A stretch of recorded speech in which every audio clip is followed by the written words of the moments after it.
So is Marriott Vacation Club starting to make some changes that might be impacting owners that are wanting to rent out or trying to rent out their weeks or points? Well, it looks like they might be. We're going to talk about it right after this.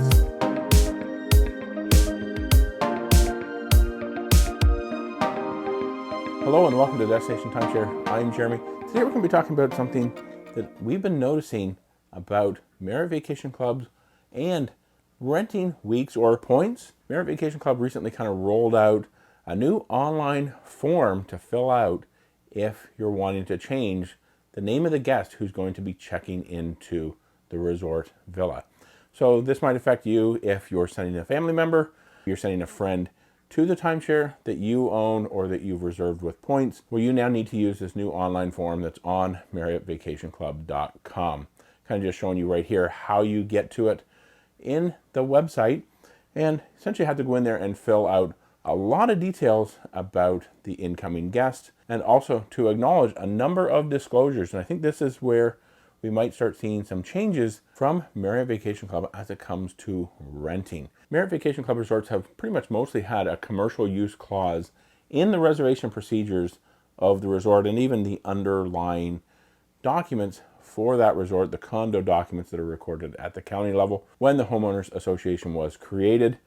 But we also have the Marriott Vacation Club exchange procedures for the Abound program, and I'm going to go over what those say about renting points. So they have a residential use and prohibition on commercial use. It says accommodations, base exchange benefits, base plus exchange benefits, special benefits, and use periods may not be used for any commercial purpose. Now, I'm not going to read through everything it says in here because it's pretty long, but it does also mention here the prohibition on commercial use includes but is not limited to any illegal activity or pattern of occupancy, rental, leasing, or use by a program member that the exchange company, in its reasonable discretion, could conclude constitutes a commercial enterprise or practice. I'm not going to go through the rest of it because it's pretty lengthy here, but they're essentially saying that if they see a pattern of rental activity that they deem could be considered commercial use, well, that is prohibited.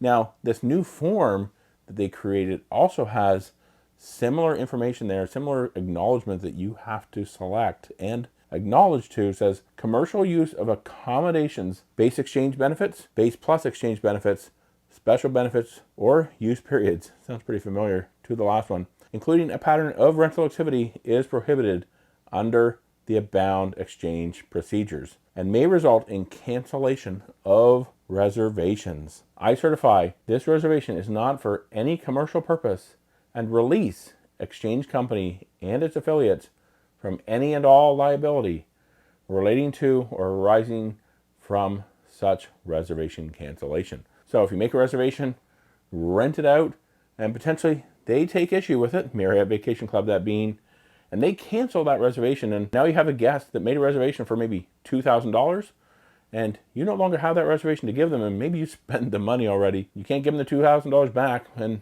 maybe they sue you. You essentially can't go back to Marriott Vacation Club and say, hey, you canceled the reservation because you already acknowledged that it wasn't for a rental.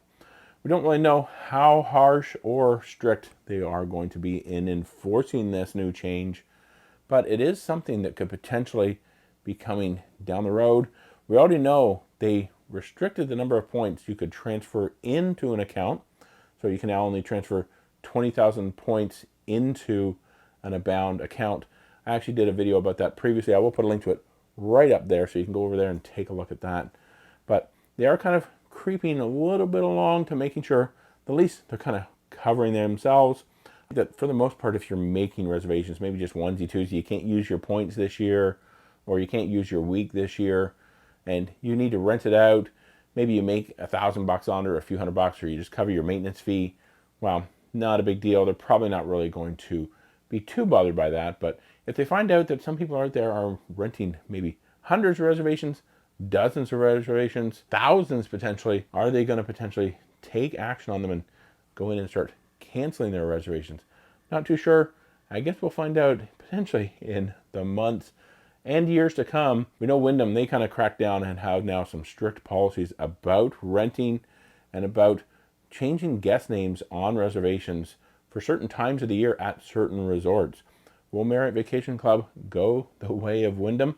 Kind of hope not, because Wyndham is kind of overly harsh, but you never know. We now do see some of the first signs of them calling out rental activity as prohibited, kind of more out there, that when you're changing a guest name, you have to acknowledge to it. What do you think of this? Do you rent out your weeks or points? Does this impact you? I'd love to hear all about it down below. And if you like this video, please be sure to give it a thumbs up. Really does help with these videos. And if you want to see another video about Marriott Vacation Club, I will put a link to one right here. So go over there, check that out, coming right up. Thanks for watching, and until next time, the best destination is always a timeshare.